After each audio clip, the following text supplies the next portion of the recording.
Since I like going back and listening to my old thoughts, I'm currently in the process of re-uploading some of my older videos in order to make them more compliant with YouTube's policies on reused content.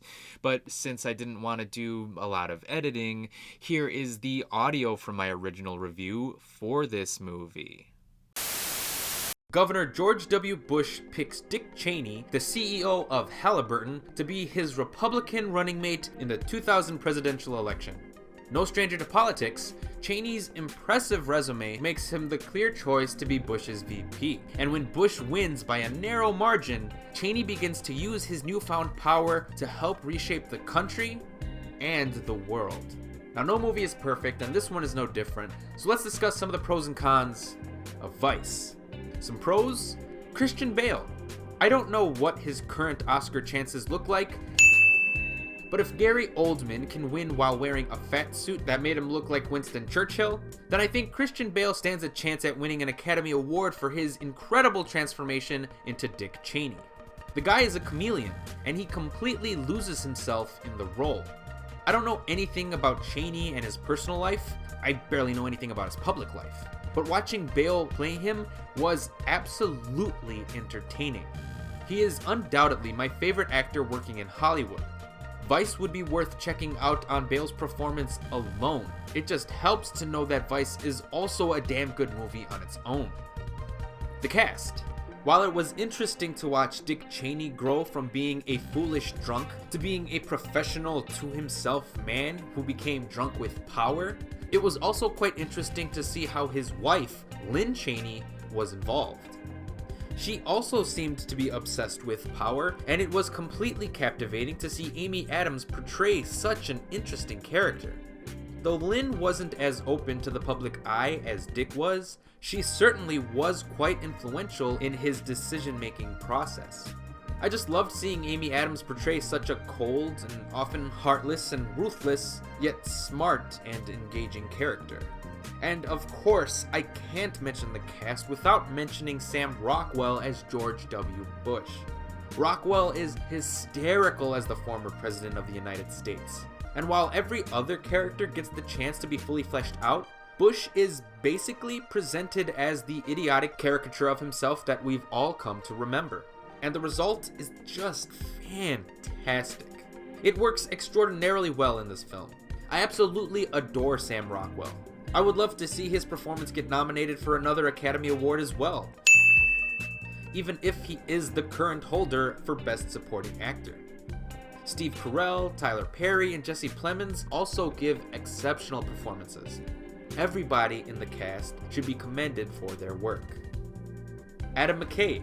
McKay has come a long way in his career. From being the goofball director who once helmed Step Brothers and The Other Guys, McKay is now making dramatic movies that tackle serious political issues in the real world.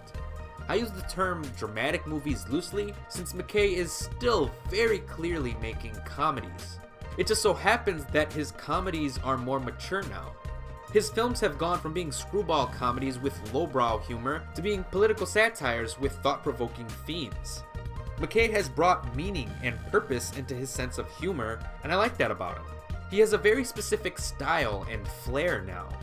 I don't know if McKay will ever go back to his roots, but I currently enjoy the progression he has made as a filmmaker, and I personally believe that Vice is better than his previous directorial effort, The Big Short. The tone. It's easy to see how a movie that follows the life of Dick Cheney could have been a simple and mundane drama. We've all seen political biopics. Most of them blend in with one another, while very few ever manage to stand out. Vice manages to stand up above the rest because of its tone.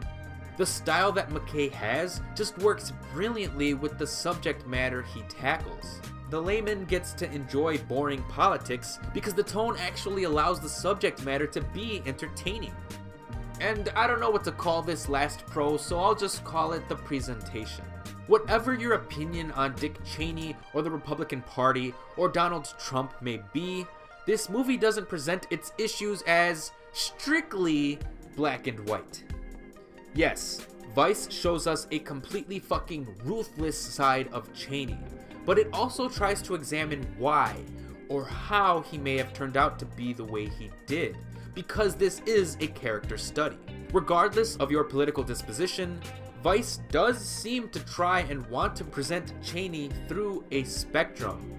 But coming from an industry that is dominated with people who can generally be described as democratic or liberal, and especially taking a look at the filmmakers involved, I think we all know where McKay's political beliefs may lie. So, of course, it's impossible to eliminate all forms of bias, and the film clearly leans heavily on one side more than the other. But we all knew that before seeing this movie. Vice is just unapologetic enough to embrace today's culture. The filmmakers know what people are gonna say about the movie before they even saw it, so they say it themselves within the movie. That's quite ballsy, and I admire the filmmakers for taking that approach. My only con with the movie happens to be the pacing. With a runtime of 2 hours and 12 minutes, Vice goes on a little long, which is odd to say given that the entire film has a fast pace. McKay's signature style has a certain frenetic energy to it, and I think that energy could have been maximized to its potential if the film had just been a few minutes shorter. So, all things considered, I would probably give Vice 4 out of 5 stars. Thanks for watching.